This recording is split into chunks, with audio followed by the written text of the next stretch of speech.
علامہ یہ ذکر اللہ تعالیٰ کا ہونا چاہیے۔ آج کے انشاءاللہ اس خطبہ مسموعہ میں ہم اللہ کے ذکر کا مفہوم سمجھیں گے کہ ذکر ہے کیا۔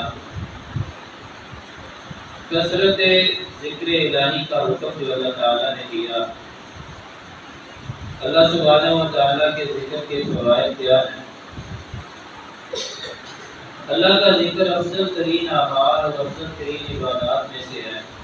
سادہ سی بات یہ ہے کہ اعمال میں سے کرنا اسے آسان ہے، اجر و ثواب اس کا بہت زیادہ ہے۔ اعمال میں سے ذکر الہی کو کرنا آسان ہے، لیکن اس کا اجر و ثواب اللہ تعالیٰ نے بہت زیادہ رکھا ہے۔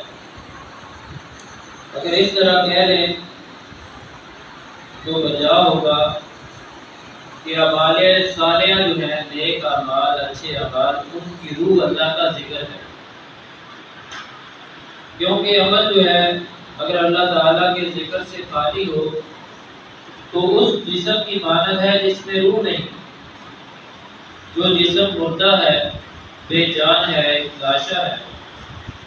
قرآن کریم کی آیات مبارکہ اگر ان کے حوالہ سے دیکھا جائے، اسی طرح نبی رحمت صلی اللہ علیہ وسلم کی احادیث مبارکہ، تو ذکر کی قدر و منزلت، اس کی فضیلت، اہمیت، فوائد و ثمرات کئی طریقوں سے بیان کیے گئے ہیں، جن کا ہمیں پتہ چلتا ہے۔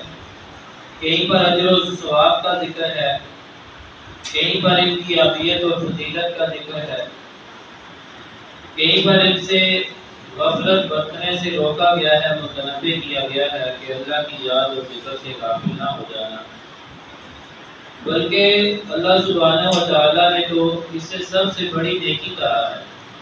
سورہ کبوت کی 21واں پارہ اس کی پہلی آیت ہے، اتلو ما اوحی الیک من الکتاب واقم الصلاۃ ان الصلاۃ تنہی عن الفحشاء والمنکر ولذکر اللہ اکبر واللہ یعلم ما تصنعون۔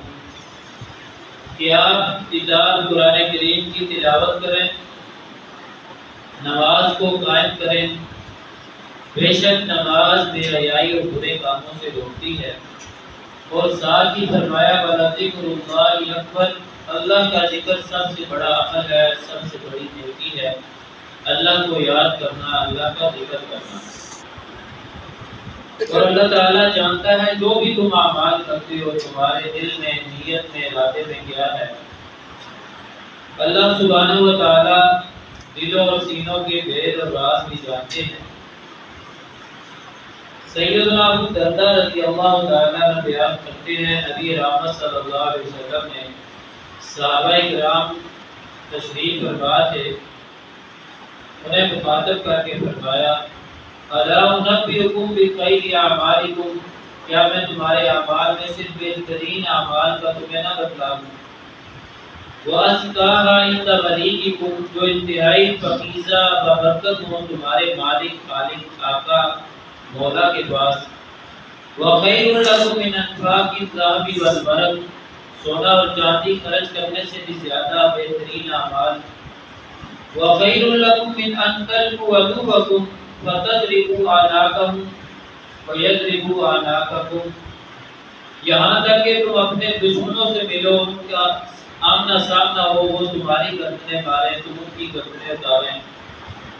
یہ آپس میں قتال، لڑائی، اس سے بھی بہتر صحابہ کرام رضوان اللہ علیہم اجمعین نے عرض کیا ہے اللہ کے رسول صلی اللہ علیہ وسلم کیوں نہیں، بالکل آپ ہمیں اس بات کی خبر دیں، آپ بتلائیں۔ آپ نے فرمایا ذکر اللہ، یہ اللہ کا ذکر ہے، اللہ تعالیٰ کو یاد کرنا ہے، اللہ کا تذکرہ، یاد دہانی، ذکر۔ ذکر کا معنی مفہوم کیا ہے؟ کیا ذکر صرف تسبیحات کا نام ہے؟ سبحان اللہ، الحمدللہ، لا الہ الا اللہ، واللہ اکبر، یا دیگر جو ہم تسبیحات پڑھتے ہیں، کیا یہی ذکر اسی کا نام ہے؟ ذکر کی دو قسمیں ہیں، ایک عام ہے جس میں نماز، روزہ، حج، زکوٰۃ، صدقات و خیرات، دیگر جتنے بھی نیک اعمال، عبادات، شریعت کے معاملات، سارے آ جاتے ہیں۔ ایک تو ذکر کی یہ قسم ہے جس میں قرآن کریم کی تلاوت ہے، دعائیں مناجات بھی آ جاتی ہیں، تسبیحات بھی آ جاتی ہیں۔ شیخ الاسلام امام ابن تیمیہ رحمہ اللہ تعالیٰ بیان کرتے ہیں کہ اللہ تعالیٰ کو راضی کرنے والا اور اللہ تعالیٰ کے قریب کرنے والا جو لفظ ہے وہ ذکر کہلاتا ہے، چاہے وہ علم کا اصول ہو، تعلیم حاصل کرنا ہو، علم نافع ہو، امر بالمعروف ہو، نہی عن المنکر ہو، نیکی کا حکم دینا، برے کاموں سے روکنا، جو لفظ بھی اللہ سبحانہ و تعالیٰ کے قریب کرتے اسے ذکر کہیں گے۔